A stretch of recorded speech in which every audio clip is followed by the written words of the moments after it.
மீண்டும் தலை தூக்கியது தீவிரவாதம் காஷ்மீரின் பகல்காம் மாநிலத்தில் பைசரன் பள்ளத்தாக்கில். நாய்வால் நிமிர்ந்து விட்டது என்று நம்பி காஷ்மீர் சென்ற சுற்றுலா பயணிகள் சுட்டுக் கொல்லப்பட்டிருக்கிறார்கள். அதுவும் மதம் என்ன என்று கேட்டு கேட்டு.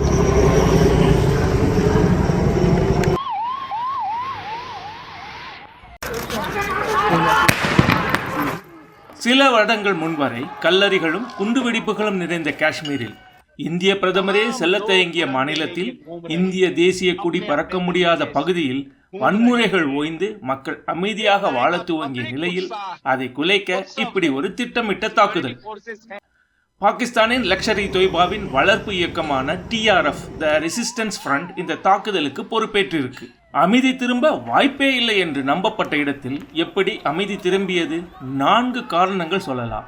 எல்லை தாண்டி சென்று பயங்கரவாதிகளை கொன்று குவித்த சர்ஜிக்கல் ஸ்ட்ரைக், கள்ளப்பணத்தில் செலுத்த தீவிரவாதிகளின் முதுகெலும்பை உடைத்த டிமானிட்டைசேஷன், பிச்சை எடுக்கும் நிலைக்கு போன பாகிஸ்தானின் பொருளாதார நிலை மற்றும் மோடி அரசின் தொடர் நடவடிக்கைகள். ऐसा झंडा लेके आया हूं जिसको देख के कोई मेरे को गोली मार देगा, कुछ होगा, कुछ नहीं है. मजे से सुबह से हम घूम रहे हैं, बिना प्रोटेक्शन के भी घूम रहे हैं. कहीं कोई डर नहीं, कहीं कोई दिक्कत नहीं. ஆனால் மீண்டும் தீவிரவாதம் துளிர் விடுவதற்கு என்ன காரணம்? கண்டிப்பாக இவர்கள்தான் காரணம். எதிர்க்கட்சிகள், மீடியாக்கள் மற்றும் நீதிமன்றங்கள். தீவிரவாதிகள் தானாக முளைப்பதில்லை. சிலர் விதைப்பார்கள், சிலர் தண்ணீர் விடுவார்கள், சிலர் அதை காத்து வளர்த்து விடுவார்கள். மோடி அரசு செய்த முக்கியமான பணி இந்த காத்து வளர்ப்பவைகளை இனம் கண்டு அகற்றியதுதான்.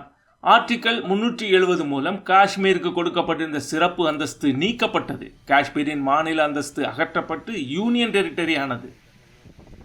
இதற்கு தடையாக வந்த அப்துல்லாக்களும் முஃப்திகளும் வீட்டுக்காவலில் வைக்கப்பட்டார்கள். எல்லாம் சுமூகமாக நடந்தது. அமைதி திரும்பியது.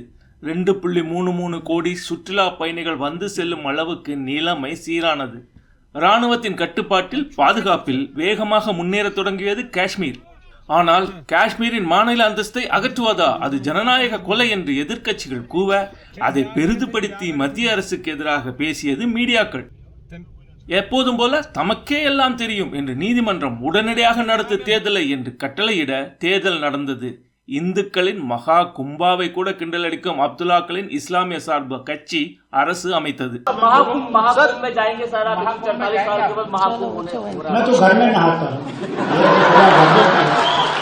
இதோ மீண்டும் வளைந்து விட்டது நாயின் வால். பாகிஸ்தானின் வளர்ப்புகள் கொலைகளை ஆரம்பித்து விட்டார்கள். இனி என்ன செய்ய போகிறது இந்திய அரசு? இஸ்ரேலியர்கள் மீது தாக்குதல் நடத்திய கூட்டத்தை துவம்சம் செய்த இஸ்ரேல் போல உடனே களத்தில் இறங்கி தீவிரவாதிகளை அழிக்குமா, இல்லை கடும் நடவடிக்கை என்று சொல்லிவிட்டு அமைதியாகி விடுமா? பொறுத்திருந்து பார்ப்போம். ஆனால் பாகிஸ்தானை துவைத்து ஆக்கிரமிப்பு காஷ்மீரை மீட்டு பாகிஸ்தானை மீண்டும் உடைத்து பலூச்சிஸ்தானை உருவாக்க ஒரு அரிய வாய்ப்பு என்பது மட்டும் உண்மை.